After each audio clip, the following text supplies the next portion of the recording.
Meanwhile, Fang's mother pulled over outside Fang's house and made her way toward his apartment. Standing by the door, she rang the doorbell. There was no response. She rang it again, waiting for several minutes, but still nothing. Concern crept into her expression as she reached for her cell phone to call him. Before she could do so, the door suddenly opened, revealing Fang standing there in a disheveled state.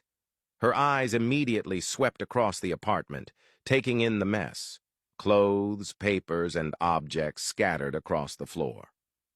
Alarm filled her face as she stepped inside. Moving closer to him, her voice heavy with concern, she questioned what had been going on, why he looked like that, and why he had been unreachable for days. Fang said nothing. He merely looked at her before walking toward the couch and collapsing onto it. His mother followed and sat beside him. She questioned whether he truly intended to let himself deteriorate, to become someone with no direction or purpose. Finally, Fang spoke. He confessed that there was nothing left to live for. He admitted that it was obvious he would never defeat Liwei or take control of Eastgate Group. He had been relegated to a meaningless position within the company, stripped of power and respect. The woman he loved and intended to marry had rejected him, and his younger brother had been chosen as successor instead of him. There was nothing worth celebrating, and he saw no reason to change the way he was living. Feeling pity and sorrow for her son, his mother reached for his hand and held it firmly, looking him straight in the eyes. She assured him that he could still have everything he wanted.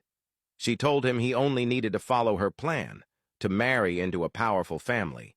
With the right alliance, he could become even more powerful than Liwei.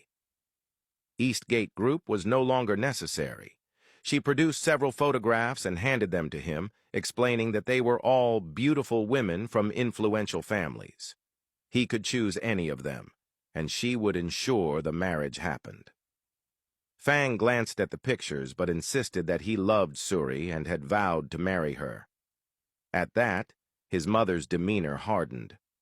She dismissed Suri as unworthy, pointing out that she had switched sides the moment Liwei took control of the company. That alone revealed her true character. She refused to allow her son to marry such a woman and insisted that the only way he could succeed was by trusting her plan. Fang lowered his gaze to the photographs, examining them carefully as his mother waited for him to decide. His attention suddenly caught on another image, one she had not handed to him. He asked who the woman was. His mother glanced at the photo before answering that it was Yan. She explained that Yan came from a wealthy family with significant potential and was an only child. If her mother were to pass away, Yan would become the sole heir to the family's beauty company. Her expression shifted as she added that Yan was not an ideal candidate. Yan had a history with Liwei and appeared to still be obsessed and in love with him, which would not benefit Fang in any way. At that, Fang's eyes lit up. He straightened instantly, declaring that Yan's history with Liwei was exactly why she was the perfect choice. He reasoned that Yan likely harbored resentment toward Liwei as well, and sharing a common enemy would work in their favor. Before his mother could object, Fang instructed her to arrange a blind date with Yan. A slow smile spread across his face as he admitted that he had once believed he would never defeat Liwei, but Yan was the golden opportunity he had been searching for. He thanked his mother for her advice and reminded her not to forget arranging the date before walking away. His mother remained seated, disappointment etched across her face.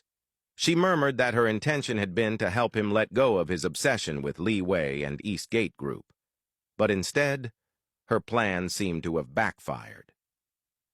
With a quiet sigh, she stood and began tidying up the apartment. Elsewhere, Liwei stood frozen before his grandfather, shock coursing through him as he struggled to comprehend how the man he had been hunting, the mastermind behind everything, was standing right in front of him. His grandfather observed him calmly, acknowledging that Liwei must have countless questions and assuring him that he would reveal everything in time. Liwei remained silent. Memories flooded his mind, his family, their suffering, their deaths. Rage surged uncontrollably. His knuckles turned red as his grip tightened, his restraint finally shattering. In one swift motion, he pressed his gun against his grandfather's forehead, his eyes dark and unforgiving. He made it clear that he had no interest in listening to explanations. He would ask one question, and if the answer was affirmative, there would be no mercy. Leaning in, he demanded to know whether his grandfather was responsible for killing his family. The man offered no immediate response. Liwei pressed harder, demanding the truth. At last, his grandfather nodded, confirming that he was indeed the one who had done it.